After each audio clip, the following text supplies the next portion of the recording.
Hello, I'm Wayne Visser, Director of CSR International, and I'm here this morning in Buenos Aires with Maria Irigoyen, who's Project Director for ReporteSocial. Welcome. Hi Wayne, it's a pleasure to be here with you. Could you tell us first some of your perspectives on CSR in Argentina? Well, the CSR in Argentina has evolved throughout the years. I think from way back we have some philanthropic tendencies and trends here in Argentina, and I think it was from the 2001 crisis, which was one of the biggest political, economical and institutional crises the country faced, that companies became more aware that they couldn't survive and be sustainable in the long term in a context of poverty. So many of the practices back then started being oriented towards the social and philanthropic aspect of CSR, of giving back to the community, meeting basic needs such as education, housing, health. And in this sense, there was a greater social awareness not only from companies but from all society in general about the role we had to play in alleviating the context of poverty. Once the country started coming out of this crisis, we also had a greater influence from multinational companies as well, who came with some of the latest trends and the best practices in sustainability, even though they not always went from policies to implementation, but at least the main ideas of what CSR was and how it had to be integrated into all business practices, not just community relations, but in relations with suppliers, clients, with the community, the environment, the employees, how all that was part of being a good and responsible business and integrating sustainability into all corporate areas. So after I would say in the turn of the 21st century, we start seeing some new practices of CSR and a new concept emerging, which was more transversal and integrated into all business practices.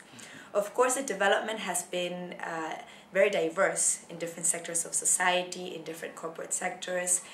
We have some leaders who are really pushing the sustainability agenda and trying to look at best practices and integrate this into all business areas. And we still have the old concept of CSR as being a community relations activity about giving back to the community, and business went on as usual. So in this sense, if we had to generalize the case here in Argentina, I think that we're still a bit in an incipient stage, but it's an evolving process. So if we look 5 years ago, we can see definitely a few progressive changes towards CSR. And today, the main big difference is that we have greater CSR awareness. So today, when we talk about CSR, there's a broad agreement that it's about being a responsible business. Now, from awareness to implementation, I think we still have a big way to go there. Now, you did the Argentinian chapter Yes. in my recent book, The World Guide to CSR, and you quoted some of the research that's been done in there. Can you share some of that with us? Yes, basically I think the research has also accompanied this evolution of CSR. So I think in the 1990s, most research focused on philanthropic activities, of community involvement of companies, and as we start evolving into a more integrated concept of CSR, we start looking at different aspects that have to do with corporate sustainability. So for example, one of the latest research looks at what are the benefits and what are the main obstacles for integrating sustainability into business areas, into business practices, and into all company areas and businesses. So basically, this research looks at companies are saying that one of the main benefits, and here we're talking about the largest companies, we'll go into the SMEs a bit later on, one of the main benefits is seen as having a competitive advantage and accessing new markets. Because for many companies here in Argentina, their clients, which are other companies, are having new requirements on social, ethical, and transparency issues. So in this sense, this tends to be a benefit and a driver for CSR as well. Another one has to do with reputation. We have many CSR awards in Argentina, many rankings, many case studies being developed, and in this sense, companies want to be in the sustainability agenda and want to be seen as leaders of the sustainability agenda.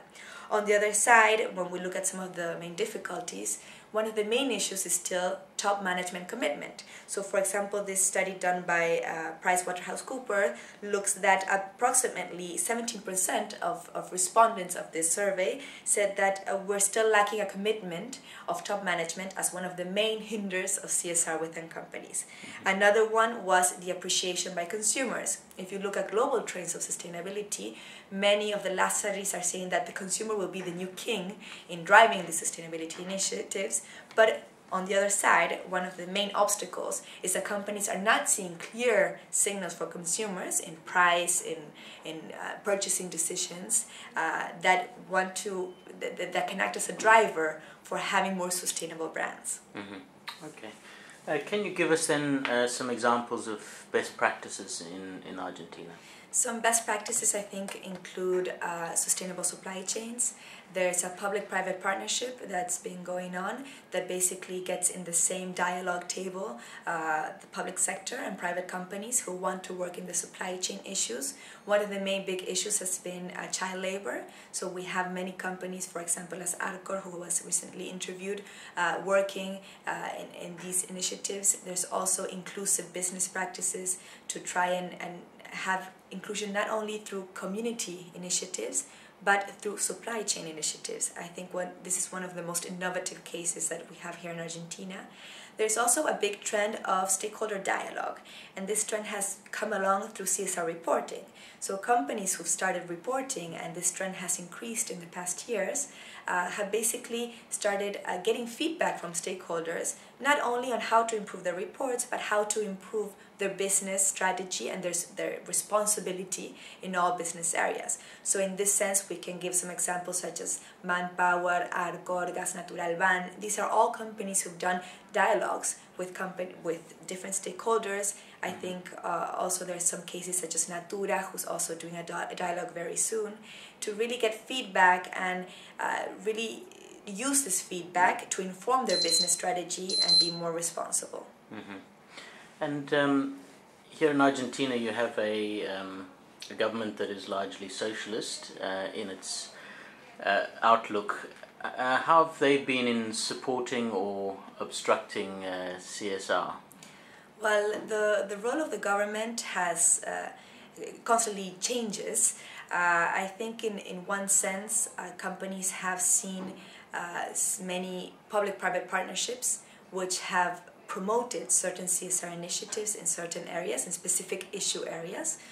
But on the other hand, we still see some companies that are looking for a public policy environment that promotes CSR further. So here in Argentina, there have been many public public policy initiatives that have to do with making CSR reporting mandatory, trying to have a whole law to regulate CSR. And I think companies are starting to look for public policies that promote just different CSR issues instead of starting to regulate the whole CSR landscape. So I think definitely there is a role to play by government, and not only government, I think there's also a role to play by the investment community, by the consumers, by the public sector, the private sector, the social sector as well, to make a whole enabling environment for CSR and sustainability initiatives. Well, thank you for your time today. Thank you, Wayne.